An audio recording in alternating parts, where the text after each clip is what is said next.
బాలబడి యూనివర్సిటీ మంచి భవిష్యత్తు కోసం తెలుగు విద్యార్థులు ఇష్టపడే యూనివర్సిటీ. కాల్ 9059052378 9059052379. అందరికీ నమస్తే.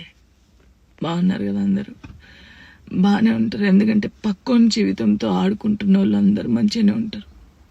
జాలిరి నవ్వుతే తప్పు, జాలిరి ఏడుస్తే తప్పు, జాలిరి ఒకరితో మాట్లాడితే తప్పు, జాలిరి కూసుంటే తప్పు, జాలిరి నిల్చుంటే తప్పు, జాలిరి నవ్వుతే ఓవర్ యాక్షన్. జాలిరి పద్ధతి ఉండదు, నేను నేర్చుకోవాలి.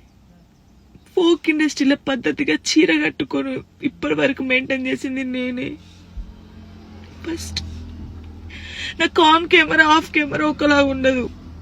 నేను అందరితో నవ్వుతూ మంచిగా ఉంటాను, ఎంత పెద్దోళ్ళైనా ఎంత చిన్నోళ్ళైనా సరే. వేరే టాపిక్స్ లేవు, జాను లిరి టాపిక్. ఎందుకు నా పర్సనల్ లైఫ్ ని తీసుకొచ్చి మీరెందుకు ఇంత హైలైట్? అంటే మీ వ్యూస్ కోసమా? మాట్లాడితే జాన్లరికి రెండో పెళ్లి, ఒక ఫోటో వేయడం, జాన్లరికి రెండో పెళ్లి, జాన్లరికి రెండో పెళ్లి. ఆడోళ్ళు మొగోళ్ళు న్యూస్ రిపోర్టర్స్ అంతా ఇంతేనా? ఒక ఆడపిల్ల బాగా తెలుస్తుంది అనుకున్నా, మీరు కూడా ఇంతేనా?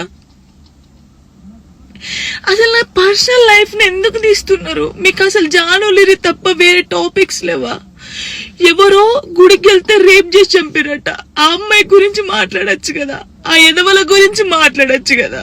చిన్న పిల్లని చంపేస్తున్నారు, వాళ్ళ గురించి మాట్లాడచ్చు కదా.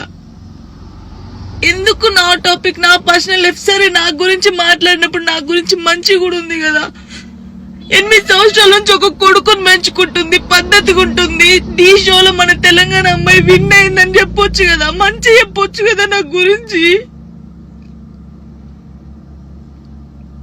ఎందుకు నా పర్సనల్ లైఫ్ ఇంత ఘోరంగా? ఇన్స్టాగ్రామ్ లో నా వీడియోస్, నా వాయిస్ కి గలీజ్ వాయిస్ పెడుతున్నారు. నాకు కొడుకు చూడడా? నువ్వు ఒక అమ్మ కొడుకే కదా.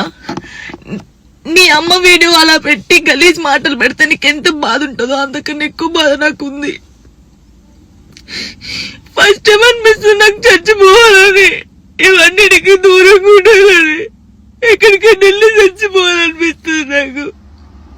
నిజంగా లేనట్టున్న లైఫ్ లేకపోతే దీనివల్ల నేను ఖచ్చితంగా చచ్చిపోను. ఒకవేళ నేను నిజంగా చచ్చిపోతే కారణం మీరే అవుతారు, గుర్తుపెట్టుకునేది. ఇంత నరకమా? మస్తు టాపిక్స్ ఉన్నాయి. నా మీద పడేందుకు మీకేమొస్తుంది? నేను చచ్చిపోయినా కూడా నా శవం దగ్గరకు వచ్చి మైకులు పెట్టి ఎందుకు చచ్చిపోయింది తెలుసా, ఎందుకు చచ్చిపోయిందని చెప్తారు మీరు. మీ వ్యూస్ కోసం ఒక అమ్మాయి జీవితాన్ని రోడ్డు మీద వేయాలి. అది మంచిగా చెడ్డ ఆలోచించరు, ఇష్టం ఉన్నట్టు కామెంట్స్ పెడతారు. మా అమ్మ నాన్న నన్ను చిన్నప్పటి నుంచి ఒక మాట కూడా అనకుండా పెంచారు, కానీ ఈ రోజు అడ్డమైన వాళ్ళతో నేను మాటలు ఆడుతున్నాను.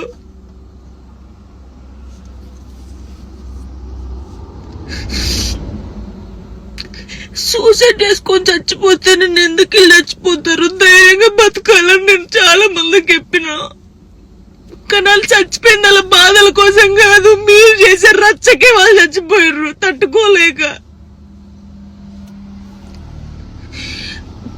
నాకు ఈ రోజు అనిపిస్తుంది నాకు ఓపిక నశించింది. నేను చూసి వీడియోలకి నా వాయిస్ కి గలీజ్ వాయిస్ పెట్టడం, మీ అమ్మని తీసుకొచ్చి మీ అమ్మ వాయిస్ కి గలీజ్ మాటలు పెడితే మీకు అప్పుడు అర్థమవుతుంది బాధ. నేను ఏ రోజు మాట్లాడలేదు, కానీ నాకు ఓపిక నశించింది. నాకు ఈ బాధ తట్టుకోలేకపోతున్నా, ఎవరు చెప్పుకోవాలి కూడా అర్థం కావట్లేదు నాకు. నా లైఫ్ మీద మీకు ఇంత ఇంట్రెస్ట్ ఎందుకు? మీ లైఫ్ మీద పెట్టుకోండి కదా. ఆ టైంలో మీ లైఫ్ మీద పెట్టుకుంటే బాగుంటది. ఒక అమ్మాయి జీవితంతో ఆడుకోవడం ఎందుకు? నా కొడుకుని మంచి చదువుకొని మంచి పొజిషన్లో చూడాలనుకున్నా, అది చూడలేదేమో నాకు అర్థమవుతుంది. నేను బద్దల్లో పోతా. ఇది మాట్లాడితే మీరు ఏదో ఆపేస్తారు, ఇది కాదు. ఓపిక నశించి నేను ఎప్పుడు దేనికి రియాక్ట్ కాలేదు. ఒక అన్నతో మాట్లాడితే తప్పు, నా తమ్ముడని మాట్లాడితే తప్పు, ఎవరు వారికి లింకులు వేస్తారు.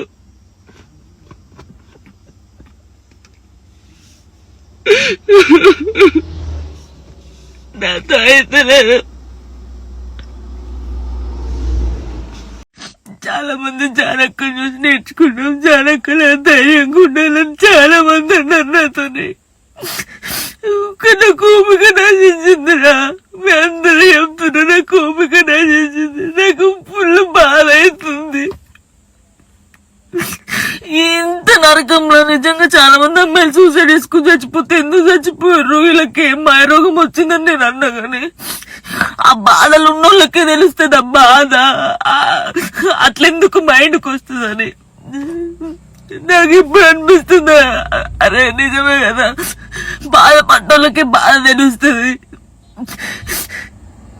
కానీ తప్పు ఈ న్యూస్ ఛానల్స్ కానీ ఇన్స్టాగ్రామ్ లో ఉన్నోళ్ళకి కానీ చాలా తప్పు. ఒక జీవితాన్ని, ఒక ప్రాణాన్ని మీరు ఆ ప్రాణం పోయినాక మీరు చేసేది ఏం లేదు, మీరు సంతోషపడతారు. కానీ ఒకరిని చంపి ఒకరిని బాధపడి మీరు బతకొద్దు, చాలా తప్పు.